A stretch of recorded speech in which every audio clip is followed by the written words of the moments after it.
Are you filming this? Hi, I'm Matt. I'm 25 years old. I work in the hotel industry and I'm watching Doc Weekly. So, first question, take it away. Last documentary that I saw was American Factory. Saw it on Netflix. Where you sit today used to be a General Motors plant, and now there are over 1,000 employees working here. Is this a union shop? It is our desire to not be.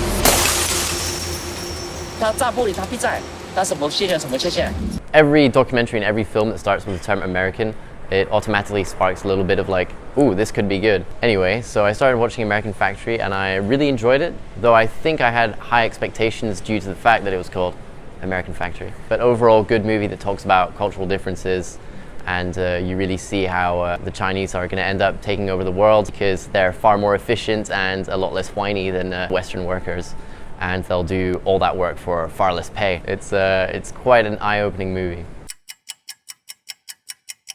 The documentaries that really hit me when I was a kid were the Zeitgeist series.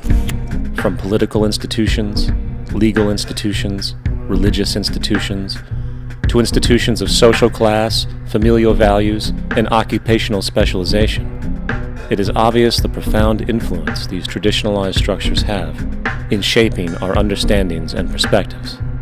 Zeitgeist is just a conspiracy series, the epitome of conspiracy series. Firstly, it talks about Christianity and the origins of Judeo-Christian tradition. It doesn't exactly debunk, but it shows how the Christian faith, well, all that is just taken from pagan beliefs, and they all revamp that and put it into one big thing, and well, that's Christianity. Obviously, well, when you're older, you just find out that that's what religions and myths and civilizations evolve, is that they just absorb other cultures. But when you're young, you start out and you see that and you're like, oh my god, man, whoa, I just found out something crazy. And then you talk about it to everyone.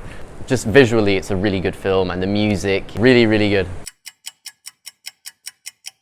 The most what the fuck documentary I'd say is the greatest movie ever sold. So what I want to do is make a film all about product placement, marketing, and advertising, where the entire film is funded by product placement, marketing, and advertising. The goal of this whole film is transparency. You're going to see the whole thing take place from beginning to end. Morgan is an idiot, and he thinks all of Americans are idiots, and all the people who sponsored this film are idiots. It's the guy who filmed Super Size Me. The movie is about getting product placement by going to see different companies and receiving product placement for the documentary about product placement. So it's a bit of like this inception about product placement, but it's all done in a very entertaining and lively way because, well, the guy that, the director is such a charismatic dude. He pulls it off and he makes it all seem so easy.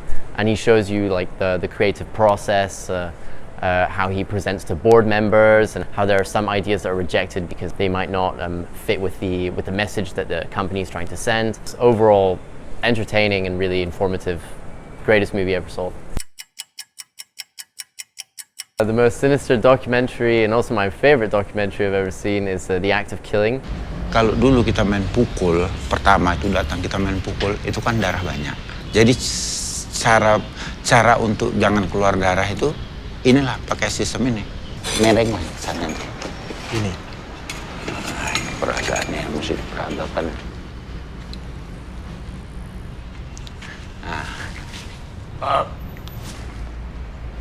Beginilah caranya supaya jangan darah itu keluar banyak, tahu kan?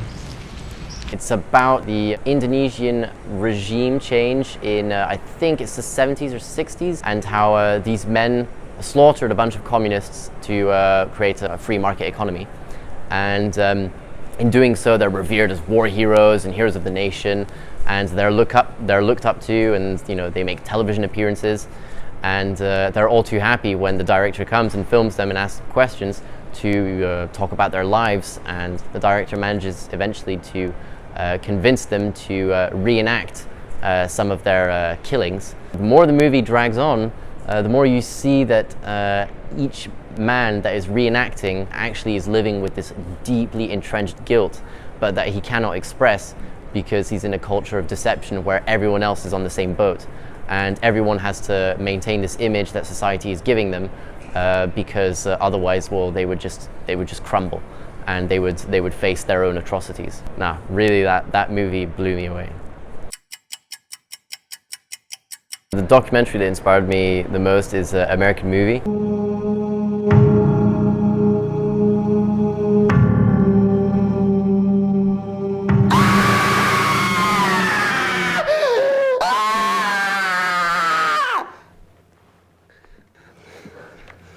That was wicked, man. His whole life is making this one film. You have 2 hours tomorrow from 11 a.m. to 1 p.m. and be an extra in a film? This documentary maker meets an amateur filmmaker in rural America somewhere who's really into his craft, even if it's completely amateurish. And it's just impressive how the filmmaker managed to find this guy who's just a nobody, in a sense, and manages to build a whole narrative and character arc and storyline that's extremely compelling, even if it's coming from some average Joe who's just trying to make his 2-bit horror movie with his friend. But he still manages to create an atmosphere and all these different characters that play off each other.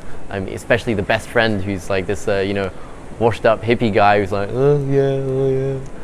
Who's so funny, and who's like a stereotype of the time where it's filmed. The way how he managed to find the guy is what really gets me the most, and the editing is excellent.